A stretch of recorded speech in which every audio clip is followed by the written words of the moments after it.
In this video, I'm going to be sharing with you if it's worth it to study in Cyprus or work in Cyprus, and I will also be sharing the experience of the people that I've spoken to, what they experience over there, and you will also be able to deduct if it's actually worth it or not. But of course, before I dive into the video, you should know that what is the experience of someone may not necessarily be your own experience, but I will be giving some live experience, and I will also be giving some facts that if you consider, you may be able to know that this might actually be relative to you or not. And the first is that the working condition.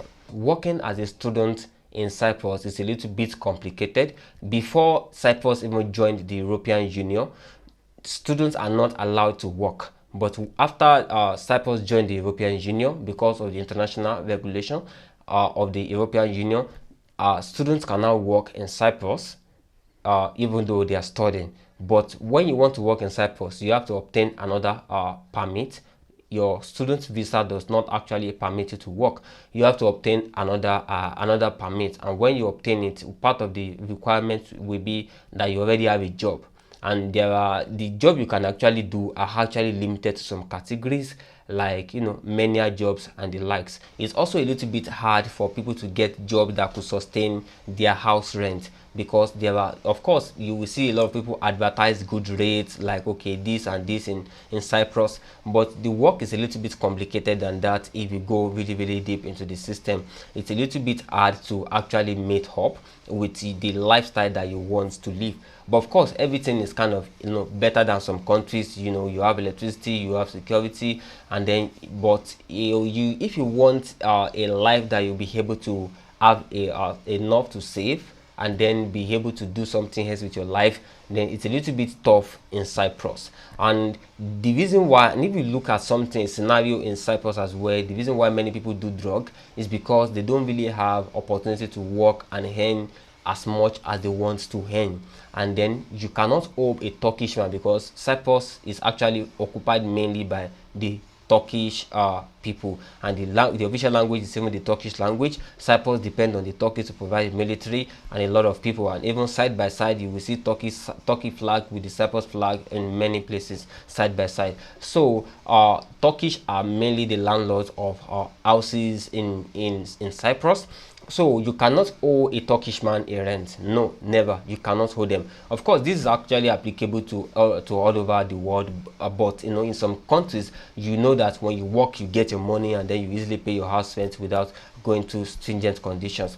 But in Cyprus, sometimes you may actually be struggling, and this is what has pushed many people to drugs. Simply because they know that the owner of the house will call them 3 days to the expiration of their monthly rent, that okay, I'm coming this so day, 3 days to the expiration, and if you are unable to pay immediately after it expires on that same day, the Turkey man will change the lock, and then you'll be on the street. But for the desperation of not wanting to be kicked out of the house, this is why many people are actually engaged in drugs. I'm not saying it's justified. I'm not saying drug is good. No. Drug is actually very bad, and it's something I advise against, because it's a criminal offense. But when people are actually pushed to the lengths, desperation actually brings a lot of people that some people would not have imagined themselves doing. The guy that I actually talked with actually someone that did drug to sustain himself in Cyprus, because he couldn't handle everything together. He couldn't really pay for his rent and do everything together. And also another thing is racism. It's not like in UK, it's not like in US or Canada or Australia that a lot of blacks have actually done a lot of things, and then they've been respected. They work together with the people close enough that people don't really see many differences like that again. But racism is a little bit higher in North Cyprus. So this actually makes a lot of people feel inferior, and also it actually does not guarantee a lot of people getting good jobs in North Cyprus. And I've actually been asking people who have been to North Cyprus as well that okay, have you seen a black man working in a prestigious place before in Cyprus? And many of them will say, well, they cannot really say that they've seen any black man work in a prestigious position. And some will say okay, they've seen, but actually on very rare occasion that you see a black man working in a prestigious position. So racism is actually a little bit high. Of course, I'm not saying it's because of racism that blacks are not working in high position. No, I'm not saying because of that, but I'm just talking about opportunities that others ahead of you have been able to achieve. that you may need to know that, okay, if they've achieved this, you may be able to achieve it as well. So visiting is also high. And also, many people that I've spoken with will also tell you that, okay, don't even think, because many people will think, okay, to be able to be grounded in the system, you may want to mingle with their women, with their ladies. But I think mingling with women over there sometimes, maybe if I will advise you, I will tell you it's a no, no, no, no. And one of the reasons that contributed to this was simply because of the low rate of acceptance of blacks. So many of the ladies do not really see black as someone that they can deal with. Some, even if you want to talk to some young children in Cyprus, some of them will even run away from you. And believe me, I'm careful about saying this, some women over there are kind of very, very, very weird. There's a friend of there's actually a story that I had, which is actually factual and very true, of someone who lives there, and it was set up by the girl he was going out with. Of course, you may still be able to go out with your guests, hook up with them, but you have to be like extremely very, very careful. Anything can happen, and if you are sued, you may be sure that you may not win the case, because you don't even understand the language in the first place. So some of these cases, like language barrier, the harsh working conditions, and racism, and a lot of other things, are what I see that will make me not advise you to go to study or work in Cyprus. Because if you want to study in Cyprus, you need an external source of fund aside from the side jobs that you will do. But of course, in some other countries, when you have the side jobs, you can easily sponsor your lifestyle, be able to afford some things. But in Cyprus, you will surely need an external source of fund before you can actually be okay to an extent, because the money you get from a side job will not be enough to pay your school fee and then to set yourself for some other things. I have people who have went there and they've come back and their experience was actually not good at all. So you want to weigh these choices very well. You want to be extra careful if Cyprus is the good place for you. And Cyprus is not actually on the Schengen.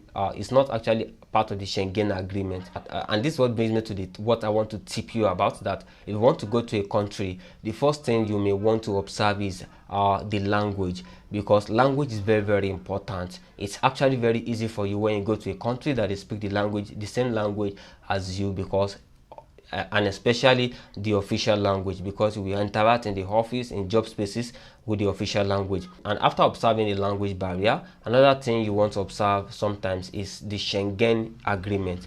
If your country is actually part of the Schengen agreement, then you can actually move to different countries. All the countries that are part of the Schengen agreement. We have Germany, we have Spain, we have almost all the European nations under the Schengen agreement, with the exception of Cyprus. Of course, we have countries that are in the Schengen agreement, while we have other countries who are also in Europe but are not part of the Schengen agreement. But when you have a visa of a country in the Schengen agreement, you can move to other countries that are part of the Schengen agreement.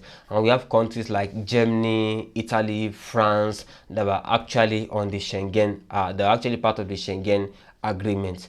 And one thing you can do, for example, you get a Finland residence permit, you can move to Germany. Of course, moving to another country, if you hold a visa of one of the countries of the Schengen agreement, you can only stay there for 90 days. You can't stay there above 90 days. But if you stay there for 90 days, you may be able to get a job within that 90 days, and then you'll be able to apply with additional documentation for a resident permit in that country. So for example, you get Lithuania or Luxembourg or Malta resident permit. You can go to Netherlands, you can go to Germany, you can go to Spain, you can go to Sweden and spend 90 days, but you can't spend more than 90 days. But of course, when you are in these countries, you can actually apply for a job, and when you get a job, then you can apply, use additional documentation and apply for the resident permit in these countries. Sweden is actually a very good very good country that I think offers free education for your children. Germany is a good country that offers free education as well. So if you are planning for your study abroad, you may have a hope of moving to another country in mind. For example, if the country does not work, but you want to have a visa that is powerful, that you can use to move to another country entirely, that that more opportunities await you. But if you go to a country like Cyprus, it's not part of the Schengen agreement, you will not be able to move to to another European countries. But when you go to a country like Lithuania, like Hungary, like Iceland, like Latvia, you getting the Schengen visa, the resident permit, you may be able to move to Germany, to Netherlands, to Spain, to Sweden, and then look for a job over there within 90 days, and then you'll be able to fit in. But of course, you know, the one thing actually comes in as well, which is actually value. You know, even if you move to Germany, how do you get a job in Germany if you cannot speak the German language? So you also need to be valuable. There are some countries that they are actually even looking for high quality individuals, people who are very skilled. For example, the tech or IT space. So if you have skills in these spaces, moving from one Schengen country to another, it will be very easy for you to actually find a job, because I think almost all the countries in the Schengen area, none of them have English as the official language. But a country like Germany, we have countries like Germany that you can get English jobs. For example, if you come to this website, I bet it's now, you'll be able to see a lot of jobs that you can apply for in Germany. This website actually lists jobs that are available for English speakers. But if you look at many of these jobs, they are jobs that are actually tech related or IT related. So you want to look for that. So that's where value comes in. That is, you are highly valuable. So if you look at all these jobs, they are actually jobs that are IT or technologically related. So this is one website you can use if you are in Lithuania or one of these European countries and you are looking for another job in Germany or in other countries. So this is another country, another website that you can use to look for English jobs in Germany. We have makeitingermany.com, and if you click on EU Blue Card, you'll be able to see what EU Blue Card is. EU Blue Card is awarded to professionals. And then if you also come to englishjobs.de, this is English jobs in Germany. So this is English jobs in Germany, and you can browse by notification. But if you want to get an English job, you will work in major cities and not in remote cities. In major cities like Berlin, like Munich, like Hamburg, like Frankfurt. So you can easily get English jobs in those regions. So those are the websites that you can use to get English jobs in Germany. So I will advise that you go to a country that is part of the Schengen agreement, that you can easily, after your study, after getting the visa, the resident permit for this country, you can move to another country, look for a job within 90 days stipulated time, and then apply for another resident permit in that country whenever you get the job. That is just a way of actually giving yourself more opportunity to explore more. But if you go to a country like Cyprus, you will not be able to explore more as you would have been able to explore on some of these countries in the Schengen agreement. And that is all I have for you in this video. Kindly like this video, kindly subscribe to this channel. I also have different videos I've made as well, videos on how to get sponsorship jobs in the UK, how to study in Italy for as low as 268 euros, and the likes that you find on this channel. Thank you very much. This is Opportunity News.